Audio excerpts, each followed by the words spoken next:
Hello students, doctor सीमा कुमारी, history department, pre law 2। इससे पहले का टॉपिक था भारत शासन अधिनियम 1858, यानी the government of India act 1858 AD। और अभी का टॉपिक है, आज मैं बताने जा रही हूँ आप लोग को, वह है 1861 ईस्वी का भारतीय काउंसिल कानून। 1861 the Indian council act 1861 AD। Students, इससे पहले देखें कि 1858 का जो एक्ट पारित हुआ, तो वह एक्ट क्यों पारित हुआ था, क्या कारण था।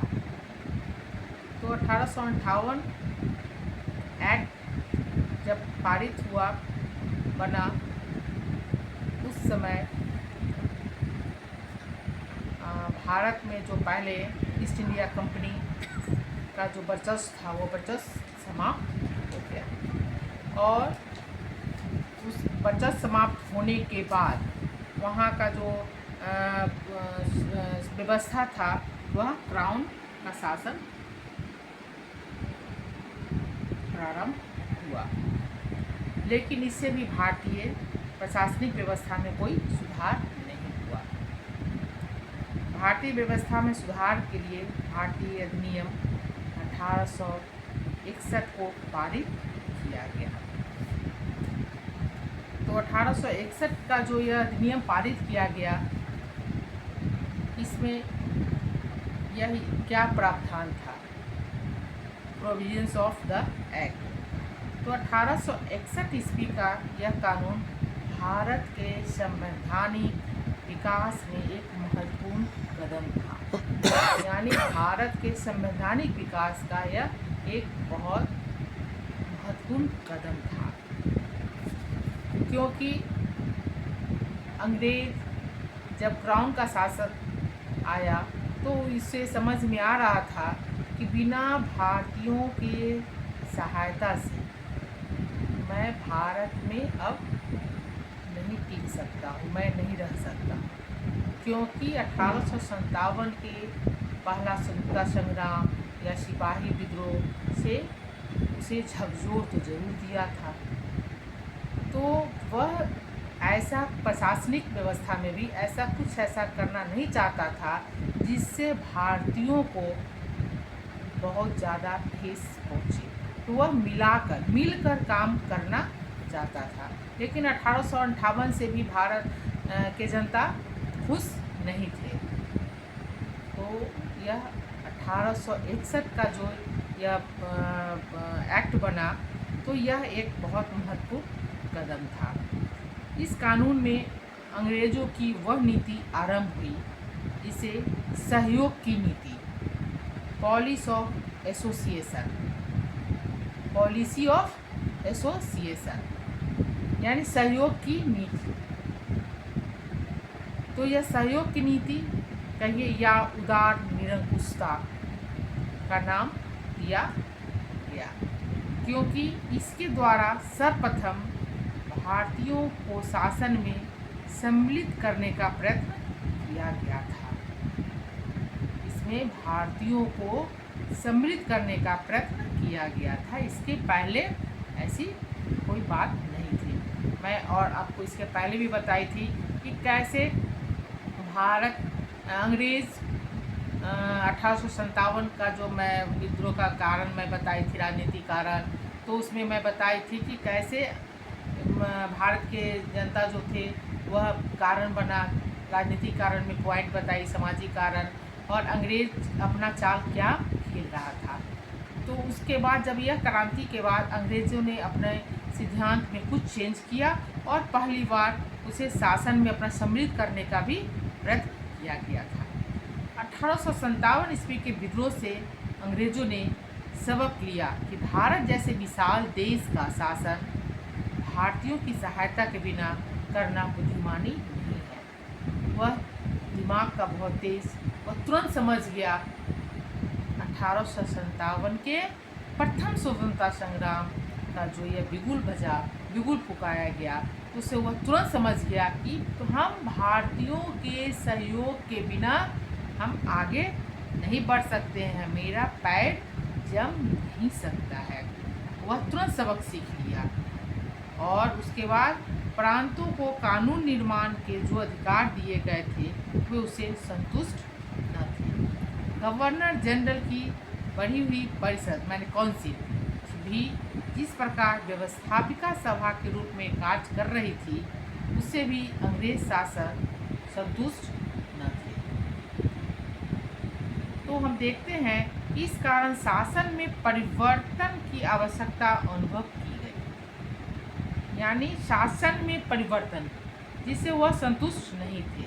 तो 1858 ईस्वी के कानून द्वारा भारत के शासन में क्योंकि कोई परिवर्तन नहीं किया गया था, भारत के शासन में कोई परिवर्तन नहीं किया गया था।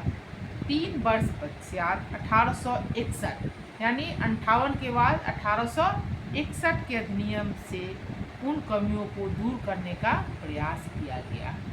प्रशासन में कोई ऐसा परिवर्तन नहीं किया गया था। तो 3 साल बाद फिर 1861 का जो यह अधिनियम हुआ, उसमें जो कमी थी उस कमी को पूरा करने का प्रयास किया गया। भारत के तत्कालीन वायसराय लॉर्ड कैनिंग ने कुछ सिफारिशें भारत सचिव को भेजी। कुछ सिफारिशें भेजी। इन सिफारिशों को चार्ल्स गुड ने एक विधेयक रूप में कॉमन सभा में 6 जून 1861 ईस्वी को प्रस्तुत किया। कहाँ किया? कॉमन सभा में। इसे संसद से पारित होने के बाद 1 अगस्त 1861 ईस्वी को महारानी की अनुमति प्राप्त हुई। यह कानून भारत परिषद अधिनियम 1861 ईस्वी कहलाया। यह कैसे हुआ? यह पास हुआ कॉमन सभा में 6 जून को गया। 6 जून 1861 ईस्वी को प्रस्तुत किया गया और इसे संसद में पारित होने के बाद 1 अगस्त 1861 ईस्वी को महारानी की अनुमति प्राप्त हुई। वह अपना अनुमति दी और इस कानून भारत परिषद अधिनियम 1861 ईस्वी कहलाया। पारित हो गया और यह कानून भारत परिषद अधिनियम के नाम से कहलाया, क्योंकि इसमें कानून संबंधी इसके पहला जो बना था एक्ट 1858 में, तो उसके संबंधी इसमें कोई नियम में कोई परिवर्तन नहीं किया गया था। तो इसमें इस सभी चीज़ों को देखते हुए इस कानून को फिर बनाया गया। अब यह प्रोविजंस ऑफ द एक्ट यानी अधिनियम के प्रावधान क्या क्या थे, तो अब हम देखते हैं कि इस अधिनियम के कुछ प्रावधान निम्नलिखित थे। पहला, इस अधिनियम से गवर्नर जनरल को परिषद के सदस्यों की संख्या 4 से बढ़ाकर 5 कर दी गई। पहले जो 4 था उससे बढ़ा के 5 कर दिया गया। 5वें सदस्य को योग्यता के संबंध में लिखा था कि वह विधि विशेषज्ञ हो। योग्यता के संबंध में। 5वां, वह विधि विशेषज्ञ हो किंतु वकील न हो, अपितु न्यायविद होना चाहिए। वह वकील नहीं हो लेकिन न्यायविद होना चाहिए। दूसरा है, यह व्यवस्था भी थी, जो व्यवस्था भी की गई कि जब गवर्नर जनरल की कार्यकारिणी परिषद की बैठक किसी अन्य प्रांत में हो, कोई भी दूसरे प्रांत में हो, तो वहाँ का गवर्नर भी अतिरिक्त सदस्य के रूप में उस बैठक में भाग ले, जो पहले ऐसा नहीं होता था। साथ ही गवर्नर जनरल को शक्ति दी गई कि वह कार्यकारिणी के कार्यों को भली भांति चलाने हेतु नियम बना सके। दूसरा देखते हैं कि तीसरा पॉइंट है कि गवर्नर जनरल को अपनी परिषद यानी काउंसिल में 6 से 12 सदस्यों की वृद्धि करने का अधिकार दिया गया। जो 6 था उसे 6 से वह 12 सदस्य करने का उसको अधिकार दिया गया और सभी नामजद थे। ये सदस्य उसे कानून निर्माण में सहायता करने के लिए थे। जो भी कानून के संबंधी कोई भी कानून संबंधी कोई भी निर्माण होगा, कोई उसमें होगा तो वह उसमें सहायता हेल्प कर सकता है। इनमें से कम आधे सदस्यों का गैर सरकारी होना आवश्यक था, यानी वो सरकारी पद पे नहीं है, गैर सरकारी होना उसे आवश्यक था। और इनका कार्यकाल जो था वह 2 वर्ष था। इन सदस्यों को कार्यपालिका पर नियंत्रण रखने का कोई अधिकार न था। कार्यपालिका पर नियंत्रण रखने का नहीं था। गवर्नर जनरल को इनकी राय को ठुकराने का पूर्ण अधिकार था, माने वीटो का पूर्ण अधिकार था। किसको था? तो गवर्नर जनरल को। चौथा पॉइंट देखते हैं कि गवर्नर जनरल को आवश्यकता पड़ता है तो अध्यादेश जारी करने का अधिकार दिया गया। जो व्यवस्थापिका सभा था भारत सचिव द्वारा समाप्त न किए जाने की दशा में 6 माह तक लागू रह सकता था, यानी वह 6 माह तक लागू रह सकता था। प्रांतीय विधान परिषद को बिना गवर्नर जनरल की अनुमति के प्रांतीय आय संबंधी कोई विधेयक प्रस्तुत करने का अधिकार नहीं था। गवर्नर जनरल के कानूनी उद्देश्य के लिए नए प्रांत बनाने, उनकी सीमाओं में परिवर्तन करने और आवश्यकता के अनुसार उन्हें विभाजित करने का अधिकार प्राप्त था। तो स्टूडेंट्स, हम देखते हैं कि यह जो अधिनियम का जो प्रावधान था, प्रोविज़न था, यह सब उसमें प्रोविज़न में दिया गया। और हम देखते हैं कि तो यह पॉइंट हम इसको पॉइंट आउट भी कर सकते हैं कि भारतीयों को विधि निर्माण में सहयोग की आवश्यकता, विधायी शक्तियों में परिवर्तन की आवश्यकता, जो मैं अभी बताई, कानून बनाने की दोषपूर्ण विधि। और फिर देखते हैं कि इसकी मुख्य धाराएं क्या थी, main provisions of the act.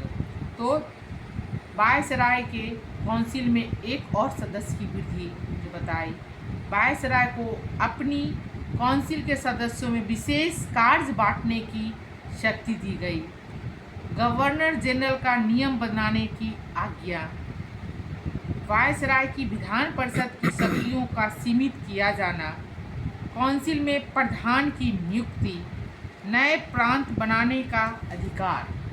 तो यह हम देखते हैं, यह सब बहुत सारा प्रावधान दिया गया। लेफ्टिनेंट गवर्नरों की नियुक्ति, यानी गवर्नर जनरल को छोटे छोटे प्रांतों के लिए लेफ्टिनेंट गवर्नर तथा कानून बनाने के लिए विधान परिषद बनाने का अधिकार दिया गया। स्टूडेंट्स, हम देखते हैं कि यह सब बहुत सारा अधिनियम में यह प्रोविज़न दिया गया। और फिर यह अधिनियम की समीक्षा जब हम करते हैं, इवोल्यूशन ऑफ द एक्ट, तो ये इसमें हम देखते हैं कि संवैधानिक विकास के दृष्टिकोण से 1861 ईस्वी का अधिनियम अत्यंत महत्वपूर्ण था। संवैधानिक विकास के दृष्टि से इसमें पहली बार विधि निर्माण में भारतीयों का सहयोग प्राप्त किया गया।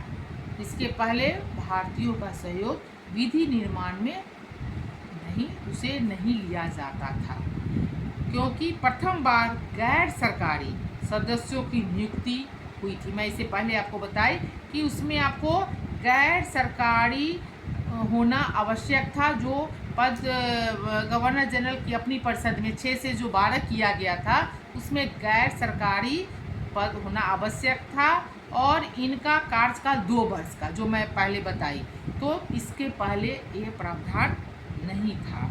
साथ ही इसके द्वारा बम्बई और मद्रास प्रांतों को विधि निर्माण करने की शक्ति पुनः प्राप्त हो गई। और अन्य प्रांत द्वारा यह अन्य प्रांतों में भी ऐसी विधान परिषदें स्थापित करने की व्यवस्था की गई थी। इस अधिनियम के ने केंद्रीकरण के स्थान पर विकेंद्रीकरण की नीति की शुरुआत की। स्टूडेंट्स, हम देखते हैं कि यह जो एक्ट बना, इसकी हम जब समीक्षा करते हैं तो इसमें हम देखते हैं कि यह बहुत हमारे भारतीयों के लिए और ख़ासकर विधि निर्माण के लिए यह बहुत अच्छा अवसर प्रदान किया गया। इसे अत्यंत महत्वपूर्ण माना गया। और फिर हम देखते हैं कि अधिकांश तक जैसे राजा, महाराजा, धनवान व्यक्ति नियुक्त इसमें किए गए, किसमें व्यवस्थापिका सभाओं का।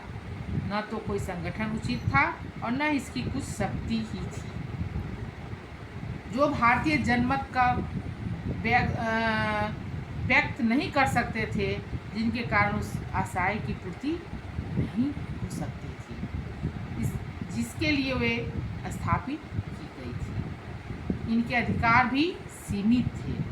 इन्हें कार्यकारिणी को नियंत्रित करने का अधिकार न था। महत्वपूर्ण विषयों पर वे वाद विवाद नहीं कर सकती थी और इनकी सलाह को गवर्नर और गवर्नर जनरल ठुकरा सकते थे। इस कारण भारतीय इस एक्ट से संतुष्ट न हो सके और कुछ समय बाद उन्होंने व्यवस्थित तरीके से राजनीतिक आंदोलन आरंभ किया। तो हम देखते हैं कि 1885 ईस्वी में, अब 1861 के बाद देखते हैं कि 1885 ईस्वी में इसी उद्देश्य से अखिल भारतीय कांग्रेस की स्थापना की गई। इस कारण ब्रिटिश संसद ने 1892 ईस्वी में एक नवीन कानून बनाना पड़ा। तो हम देखते हैं कि यह जो 1858 का एक्ट हुआ, फिर 1861 का है, जो खासकर विधि निर्माण के लिए जो पहली बार हुआ था, तो इससे भी भारत के नागरिक जो थे वह संतुष्ट नहीं हुए। तो इसके बाद उन्होंने 1885 ईस्वी में अखिल भारतीय कांग्रेस की स्थापना की। और स्टूडेंट्स, हम उसके आगे फिर देखते हैं कि 1861 का जो यह अधिनियम था, तो यह और किस चीज़ में यह हमारे भारतीयों के लिए या क्या उसके हित के लिए फ़ायदा हुआ या नहीं हुआ।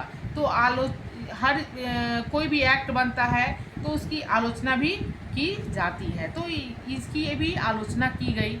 कुछ का कहना था कि विधि में इसको एक सुनहरा अवसर मिला, जो पहले ऐसी व्यवस्था नहीं थी। जो गैर सरकारी थे उनको पहले नहीं व्यवस्था थी, उसमें कार्यकारिणी के सदस्य में नहीं लिया जाता था, लेकिन इस एक्ट के तहत लिया गया। लेकिन इससे भी हमारे भारतीय खुश नहीं थे। 20 मिनट हो गए। स्टूडेंट्स, इसके बाद मैं आपको दूसरा टॉपिक बताऊंगी।